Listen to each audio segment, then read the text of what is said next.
नमस्कार मुलांनो, आज आपण इयत्ता 6वीचा सामान्य विज्ञान विषयातील पाठ क्रमांक 2 सजीव सृष्टी या पाठाचा मुलांनो आपण स्वाध्याय पाहणार आहोत। हा पाठ आपण मागच्या सेशन मध्ये पाहिलेला आहे आणि आपण आजच्या सेशन मध्ये काय पाहणार आहोत तर ह्या पाठाचा आपण स्वाध्याय पाहणार आहोत। मुलांनो, आता प्रश्न कुठला आहे तर खालील प्रश्नांची उत्तरे लिहा। मग यातला प्रश्न आहे प्रश्न क्रमांक 1। प्रश्न असा आहे की बाभूळ, शेवगा या वनस्पतींच्या खोडांवर दिसणारा चिकट पदार्थ काय आहे?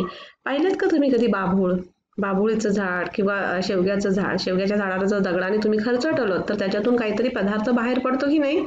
तर तो पदार्थ चिकट पदार्थ काय आहे? तर त्याचं उत्तर काय आहे? ह्या वनस्पतीच्या खोडांवर गोंदासारखा पदार्थ स्रवतो, हा पदार्थ त्या झाडांचा उत्सर्ग आहे। उत्सर्ग म्हणजे काय? तर तो झाडांचा जी निरुपयोगी गोष्ट आहे, जी झाडांना अनावश्यक अशी गोष्ट आहे, त्याला काय म्हणतात तर उत्सर्ग आहे। त्याचा झाडांना काही त्याचा फायदा होत नाही।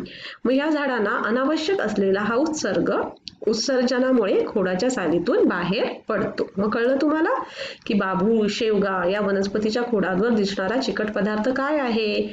तर ह्या वनस्पतींच्या खोडांवर गोंदासारखा पदार्थ स्रवतो, हा पदार्थ त्या झाडांचा उत्सर्ग आहे। या झाडांना अनावश्यक असलेला हा उत्सर्जनामुळे खोडांच्या सालीतून बाहेर पडतो। आता पुढचा प्रश्न काय आहे तर दुसरा प्रश्न आहे की वनस्पती आणि प्राणी यांच्या हालचालींमधील मुख्य फरक कोणता आहे? काय प्रश्न काय आहे तर वनस्पती आणि प्राणी यांच्या हालचालींमध्ये मुख्य फरक कोणता आहे? तर याचं उत्तर काय आहे मुलांनो? तर वनस्पती चेतनेला प्रतिसाद दाखवतात। काय तर वनस्पती चेतनेला प्रतिसाद दाखवतात, परंतु त्या स्वतःचे स्थान बदलू शकत नाही। वनस्पती स्वतःचे स्थान बदलतात का? तर नाही। वनस्पती चेतनेला प्रतिसाद दाखवतात, परंतु त्या स्वतःचे स्थान बदलू शकत नाही। कळी उमळणे, पर्णिका मिटणे, आपण लाजाळूचं उदाहरण बघितलं होतं की नाही पाठ शिकताना? पाहिलं होतं आपण। तर लाजाळूला जर आपण हात लावला तर काय होतात? तर लाजाळूची पानं बंद होतात ना, तसं म्हणजे पानं मिटतात त्याची। म्हणजेच काय तर कळी उमळणे, पर्णिका मिटणे अशा स्वरूपातल्या हालचाली वनस्पतीमध्ये दिसून येतात। प्राणी स्वतःहून हालचाल करतात व एकाच स्थानापासून दुसऱ्या स्थानावर जाऊ शकतात। मग कळलं तुम्हाला ह्या प्रश्नाचं उत्तर? प्रश्न काय होता तर वनस्पती आणि प्राणी यांच्या हालचालींमधील मुख्य फरक कोणता आहे? तर वनस्पती चेतनेला प्रतिसाद दाखवतात, परंतु त्या स्वतःचे स्थान बदलू शकत नाही। कळी उमळणे, पर्णिका मिटणे अशा स्वरूपातल्या हालचाली वनस्पतीत दिसून येतात। प्राणी स्वतःहून हालचाल करतात व ते एका स्थानापासून दुसऱ्या स्थानावर जाऊ शकतात। समजलं?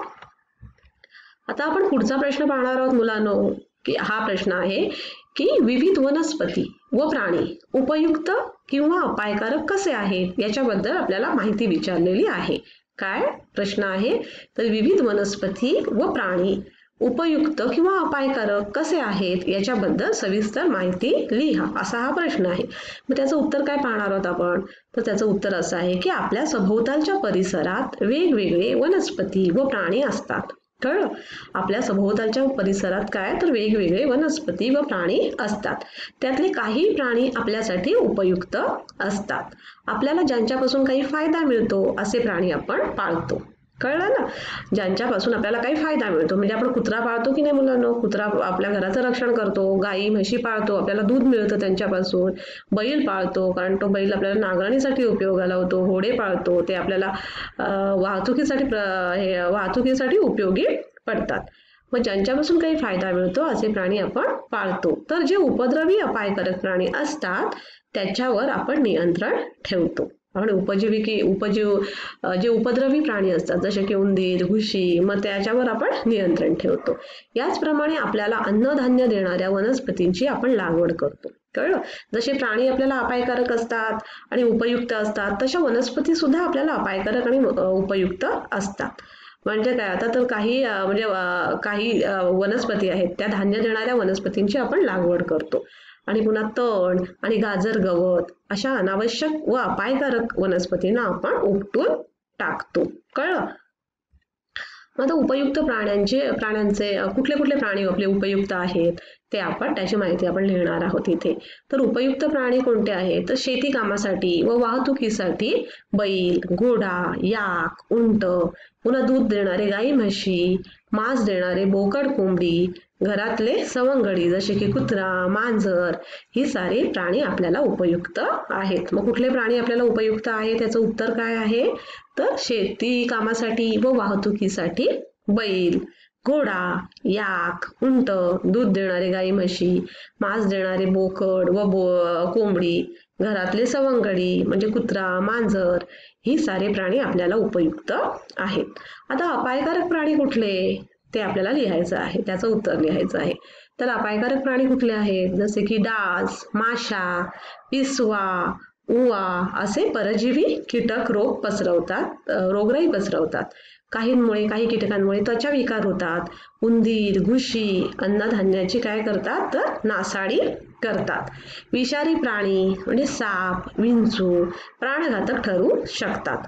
जंगलातील बिबळे, हत्ती किंवा माकडे नजीकच्या जर मानवी वस्तीमध्ये शिरल्यामुळे काय होतं? तर संघर्ष होतो. ते नासधूस करतात, पुन्हा आपल्या म्हणजे मानवांना खातात किंवा जे आपले पाळीव प्राणी असतात कोंबड्या वगैरे त्यांना खातात. मग कळलं तुम्हाला कुठले अपायकारक प्राणी आहेत आणि कुठले उपयुक्त प्राणी आहेत त्याचं उत्तर तुम्हाला आपण पाहिलं आहे. आता उपयुक्त वनस्पती कुठल्या आहेत ते आपल्याला लिहायचं आहे. उपयुक्त वनस्पती कुठल्या आहेत त्याचं आपल्याला उत्तर लिहायचं आहे. तर उपयुक्त वनस्पती कुठल्या आहेत? तर आपल्या रोजच्या खाण्यात समावेश असणारे भात, पोळी, भाजी, भाकरी, आमटी, वरण, फळे ही सर्वच आपल्याला कशापासून मिळतात मुलांनो? तर वनस्पतीपासून मिळतात की नाही. मग आपल्याला फुलंही वनस्पतीच देतात. पुन्हा आपल्याला वनस्पतीपासून भरपूर सगळं म्हणजे काही फर्निचर्स लाकडं मिळतात. लाकडं आपण फर्निचरसाठी आपल्याला ते उपयोगी होतात. पुन्हा आता रोजच्या अन्न तर आपल्याला वनस्पतीपासून मिळते. आणि मग आता ह्या उपयुक्त वनस्पती आहेत. अनेक पालेभाज्या आपण खातो. पुन्हा अनेक औषधी वनस्पती आहेत जशा की तुळस, बेहडा हे सुद्धा आपल्याला वनस्पती ह्या उपयुक्त असतात. आता अपायकारक वनस्पती कोणत्या? ह्या प्रश्नाचं उत्तर आपल्याला इथे लिहायचं आहे. तर अपायकारक वनस्पती खाज, कुईली, अळूसारख्या वनस्पतींना स्पर्श केल्यास खाज सुटते. आपण पाहिलेलं आहे पाठ शिकताना की खाज, कुईली, आळूसारख्या ज्या वनस्पती आहेत त्यांना स्पर्श केला तर काय होतं? तर खाज सुटते. काही वनस्पती उग्र वासामुळे नकोशा वाटतात. कळलं? काही वनस्पतींचा वास हा उग्र असतो. उदाहरणार्थ कण्हेरी व घाणेरी. कळलं? आता धोत्र्यासारख्या काही वनस्पती विषारी असतात. काय? तर धोत्र्यासारख्या काही वनस्पती विषारी असतात. शेवाळ आणि जलपर्णीचा पाण्यात अतिरेक वाढ झाल्यास जलसाठे दूषित होतात. काय? तर काय बरं? शेवाळ आणि जलपर्णी ह्या ज्या वनस्पती आहेत त्यांच्या पाण्यामध्ये अतिरेक वाढ झाल्यास जलसाठे काय करतात? दूषित होतात. काही तळ्यामध्ये पाहिलेलं असाल ना, तसं पूर्ण हिरवं झालेलं असतं. त्याच्यामध्ये काय झालेलं असतं? तर शेवाळाची अतिरिक्त वाढ झाल्यामुळे ते जलसाठा जी तळी वगैरे आहेत ती दूषित होतात. मग तुम्हाला उपयुक्त वनस्पती म्हणजे वनस्पती कुठल्या आहेत आणि वनस्पतींची माहिती आपण ह्या उत्तराद्वारे आपल्याला समजली. आणि अपायकारक वनस्पतींची माहिती आपल्याला आपण ह्या प्रश्नाद्वारे आपण आता पाहिली. कळलं तुम्हाला उत्तरं या प्रश्नांची?